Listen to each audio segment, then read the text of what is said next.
Oh.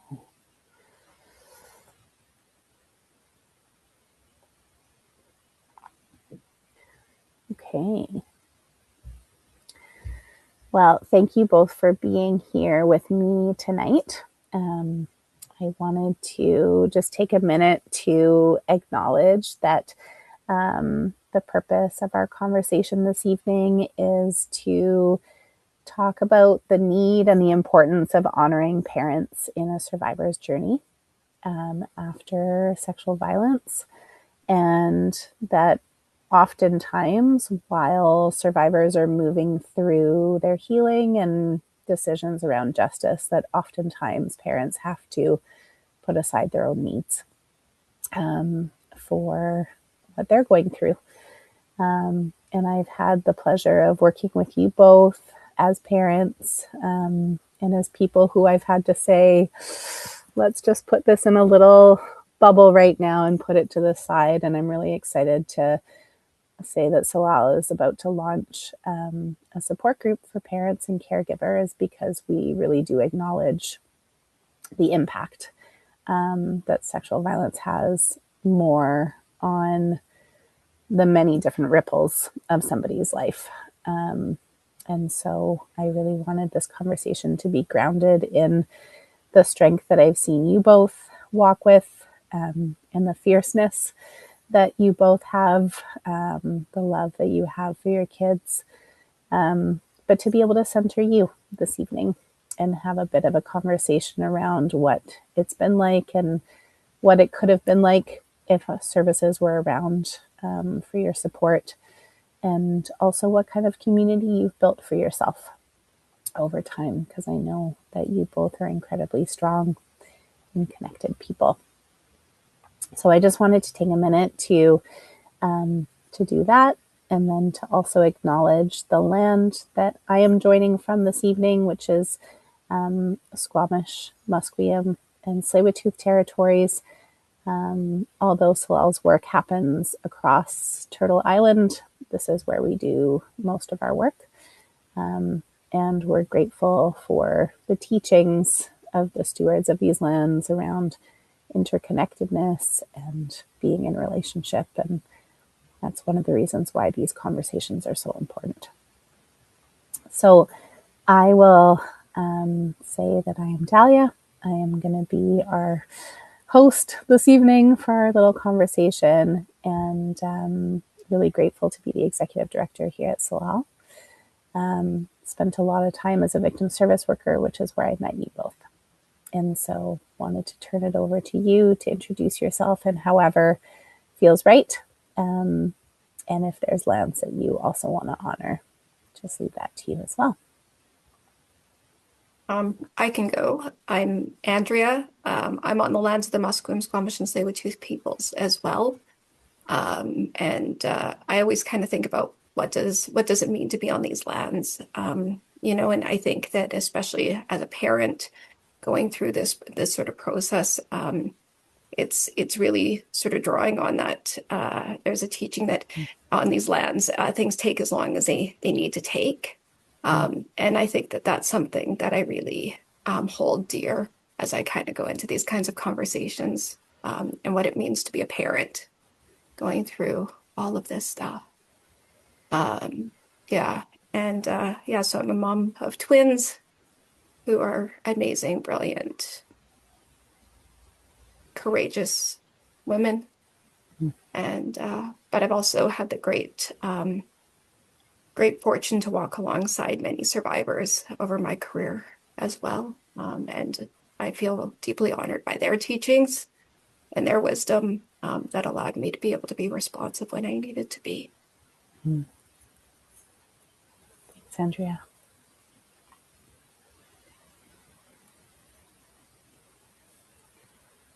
Brian. Hi, my name is Brian Fazio. I'm 59 years old. 10 years ago, my daughter was the victim of a violent sexual assault. It was hard enough raising a teenager on my own, never mind navigating the unthinkable.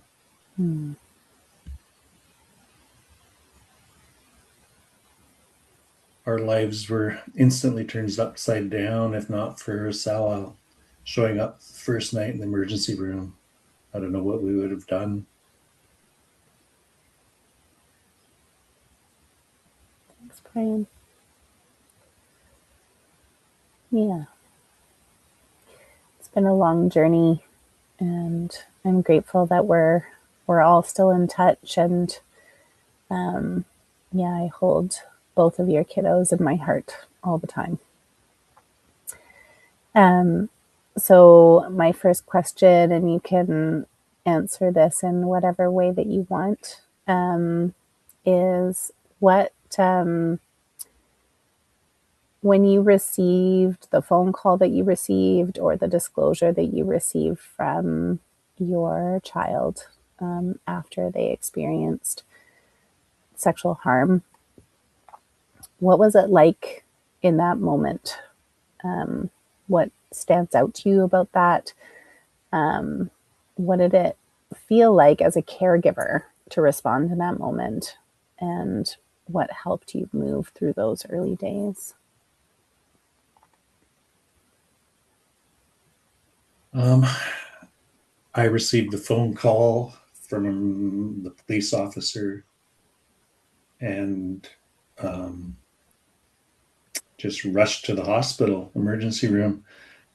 My feelings, I mean, I was in emergency, just wondering if my daughter's going to live or die. What felt the hardest was not knowing what to say, what to do, feeling lost and feeling like you're drowning. What helped me get through those early days was a strong community around me and the will and determination to be there for my daughter.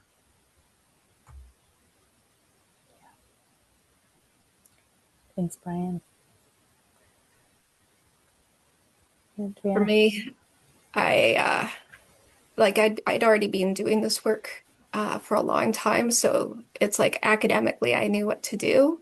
But there were so many feelings and so many, like there's ways that we show up as professionals because we're not there the next part of their lives. We're not there all the time. Yeah. It's a really different thing. When you know how the system is going to respond, and you are going to be there, and you can be there. I honor very closely when I work with survivors that they make the right choice for themselves, and I support that choice 100%. But I had big feelings. I had big feelings. And yeah, and just all the academic knowledge kind of went out the window, and all I wanted to do was jump in and just fix. And I think that was one of our early points of connection. Is just like because we know like, oh yeah, like talk to the survivor, center on the survivor. When friends and family get involved, it can get. And I'm like, oh my God, I'm the friends and family. I'm getting involved, and I can see the urge to fix, protect, just an unstoppable force. Yeah. Yeah. And so much of speaking as a parent, also myself, like so much of it is, I don't know, feels instinctual, right? Where you want to just close in and swoop in and rescue them and take over. And the idea that they're on their own journey with something that's so painful, I think is something that I always try to honor when I'm trying to support the survivor to be able to stay present and also like keep their loved ones close, but far enough away so that they can keep doing their thing, Yeah.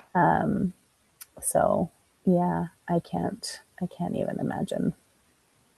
And I just really, again, want to like witness and honor you both, that you really were open to moving in and out as required, and really honored both of your kiddos and what they needed from you.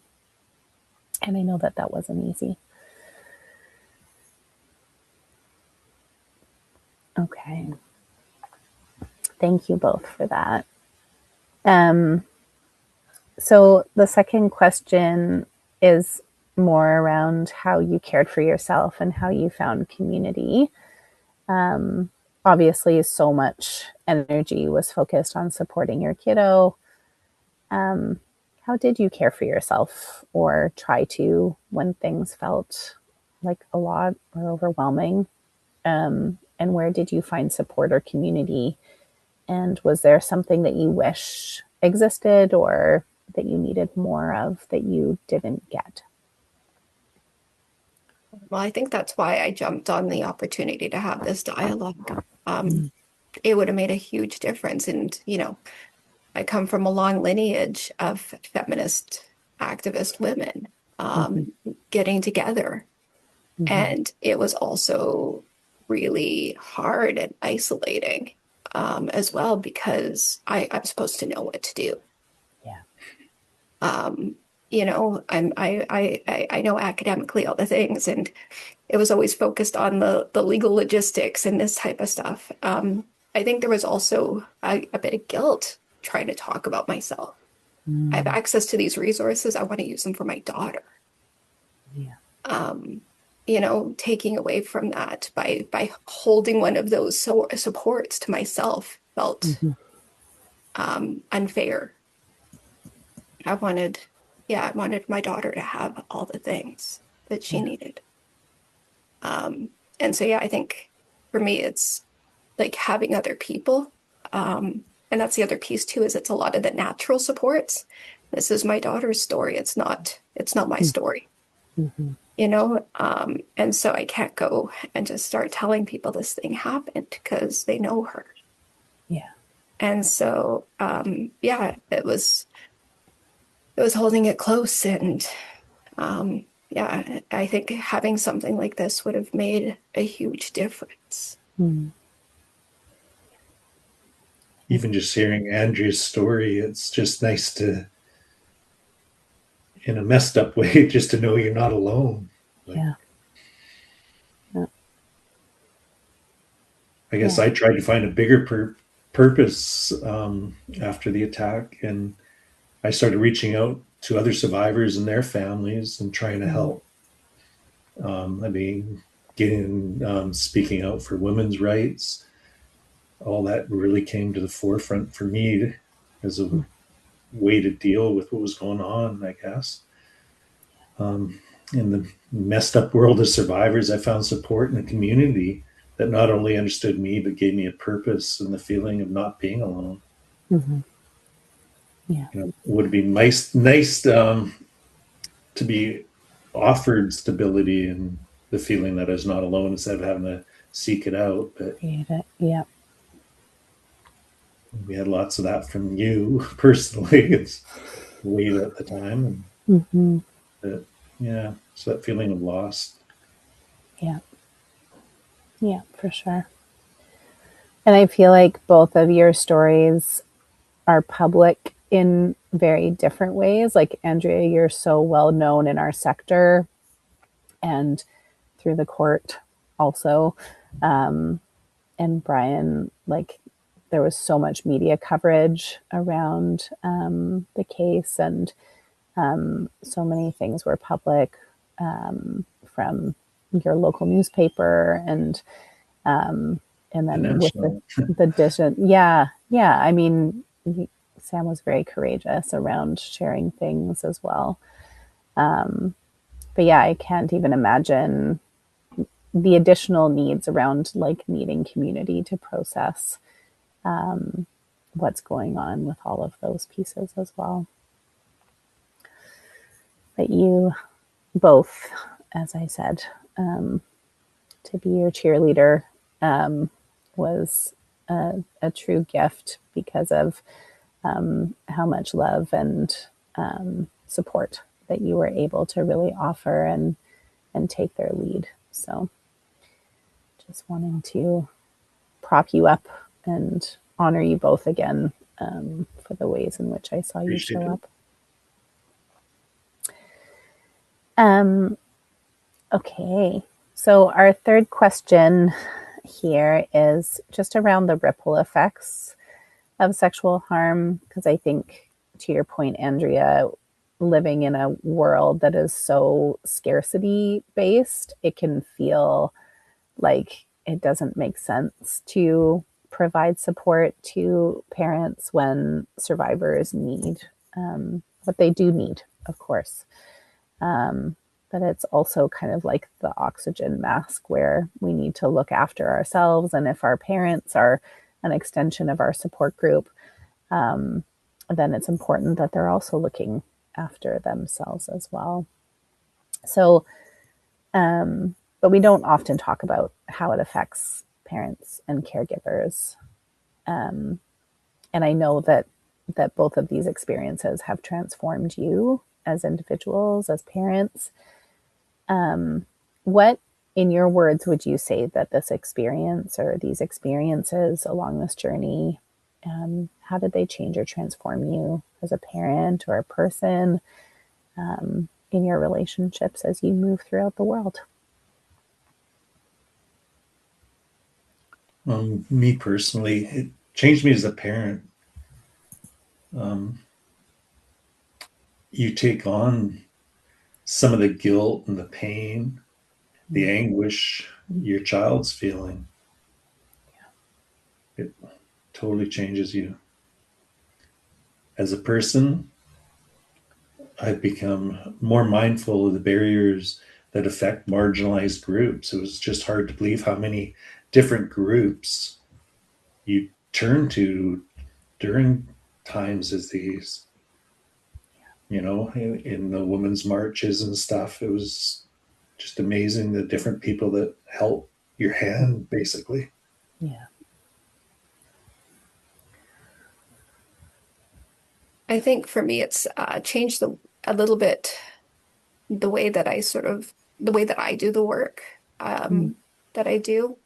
You know, really thinking about like, you know, how do we be attentive to the people? Like I've always like, oh yeah, make sure your family gets, you know, this resource or that. But, you know, we'd get the calls like, oh, can you help my daughter or can you help my friend and stuff like that? And, you know, slowing down and taking the time. But I think that one of the big things is also just being a lot more honest about it. You know, like I've always been very choice based and, you know, but also saying like, you know, even like, you know, it's a weird thing to say, but my daughter had all the things that one would hope somebody could have access to. Yeah. You know, I was the first one she told. I was able to get her the care she needed because I knew the people. Mm-hmm. You know, I was able to I knew how to slow down the processes and all the pieces that needed to happen to make sure that everything went the way that she wanted it to. Mm-hmm. And it was still fucking terrible. Yeah. And it's, you know, so even with everything that one could hope, it's it's still a terrible, terrible process. And now I can say that with a bit more authority. Mm-hmm. And so being honest with that, like this was hard learning. And so that's how I honor it, is by being a lot more honest and being a lot more forthcoming about some of the ways that I know the system to be. Mm. Yeah. Yeah. Thanks for that. Yeah, it's so different thinking about these things and then versus living through them. Right? Yeah. Yeah. I think back 10 years ago, and even when I entered the hospital, I, you know, violence, they're not sure why my daughter was injured. Yeah. So right away, I was escorted off Yeah. into a room and questioned, and I still didn't even know what was going on, Yeah. other than I could hear my daughter screaming. Yeah. So it's just that whole not knowing. Like, I don't know what people do if there wasn't people like Wava or Salal, you know, just to be there left alone. I couldn't imagine. Yeah. Yeah, that was such a hard moment to see how, yeah, you navigating knowing that men cause harm, and you being the closest person to your daughter, Brian, that was such a tender thing to witness you navigate, particularly. And I think watching so much healing also coming from you being who you are with her was such It's an always been me important and her. aspect. Yeah. Yeah. Yeah. And it's hard after a situation like this where another cis man causes so much harm in someone's life, to be able to pick up and feel like you are still the safest person, and that makes it really hard. So those, yeah, watching you navigate that was really beautiful between you both. One of the other big teachings I think I came from this is realizing how much more different I'm treated as a parent as compared to supporter. Oh yeah. And that was rough. Mm. Yeah, that was very rough. At first at the hospital, I'm like, oh, this is what I do. And they're like, oh, great. And then it's like, wait a minute, you're the mom. And all of a sudden I'm out of the room. Mm-hmm. And just No, watching how that happens. So it gave me a lot more sympathy for the supporters and Mm-hmm. how do we be gentle with that? And set at the same time, like I'm like, I know why it was happening, but at the same time, not to me. Um, like it was very weird. It was a very weird sort of experience. Mm-hmm. And yeah, so it's the other piece of that gentleness that I try to bring forward in my own practices. Yeah. Yeah, it's so interesting, the things that we try to do to be survivor centered can really, like, if you're not nuanced with it, it can feel like a little bit of a hammer, Yeah. for sure. Yeah. Oh, thank you. Thanks, both of you, for sharing these things.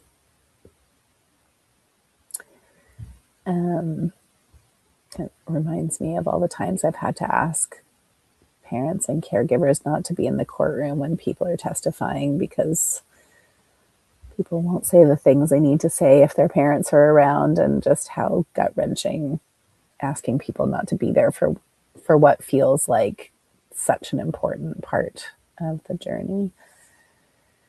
Yeah, it's good to think about being gentle with that, for sure.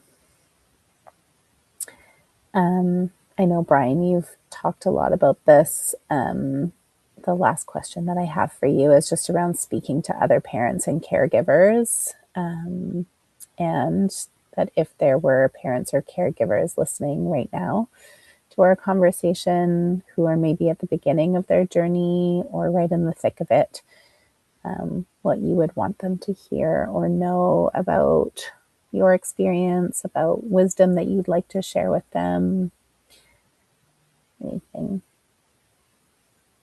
I think the biggest thing is just they have to know they're not alone. Yeah. There's so much support out there from people like you and Andrea. Mm-hmm. You'll get through it. Ask for help and breathe. Yeah. It's so hard to remember the simple things. Mm-hmm. Yeah. Yeah, you're not alone, but also you're doing the right thing. You're going to probably feel like, oh, if only, if only, if only. Good point. Um, and and Goddess knows I've said if only, if only, if only myself. Mm. But I think that's one of the places that I try to be a little bit soft with myself. Yeah. And I know that there's day-to-day stuff, right? Like that healing is so not linear, and that when we stand outside of stories that we might not be so intimately connected with, we can kind of imagine that people's lives are kind of moving on. And I know from working with so many survivors that like the day-to-day can just look like not getting out of bed for days, or not wanting to eat, or like just not being able to function. And so when you are like that parent witnessing those things, were there things that you would share with other folks at this point in your journey about how to move through those times? I think that's the biggest thing is it's, how do you, like, there's definitely moments that I was not the parent I wanted to be. There's also definitely times that I think I did my very best, and I think that that's the piece is it's, do your very best and, go to sleep each night knowing that you tried to do your very, very best. Mm-hmm. Yeah. And it's hard. It's always hard until it maybe is a little bit less hard. Yeah. Thanks, Andrea. It's so hard at the start, though. Mm-hmm. I remember looking at the clock, and then I'd have to look outside to see if it was day or night. Mm. Yeah.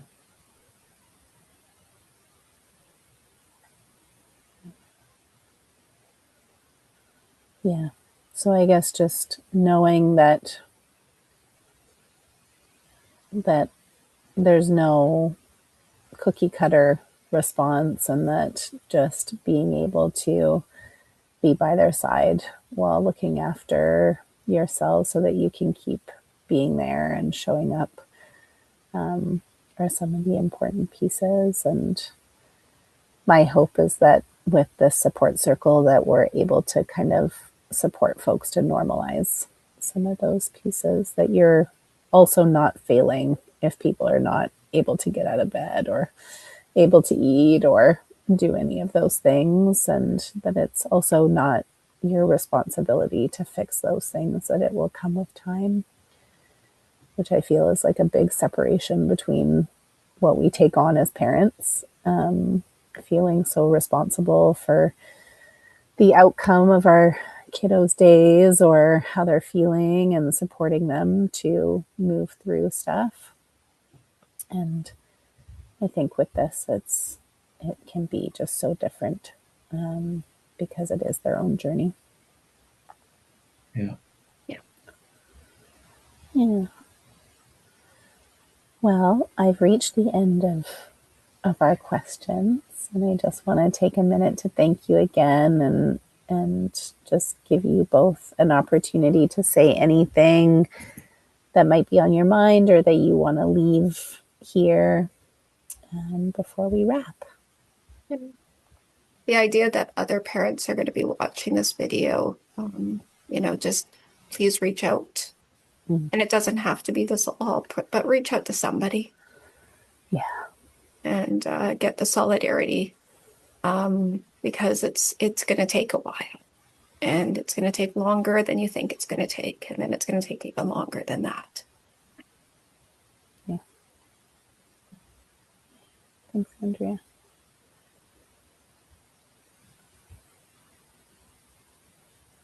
Brian, is there anything you want to leave here as a last thought? Not really. I think we covered so much. I just think it's such a great thing you guys are both doing. And I think the new support is just the greatest thing for parents. And I'm sure they'll feel a little less lost, less drowning feeling. Mm-hmm. Yeah, I hope so. Yeah. Thank you both. Thank you.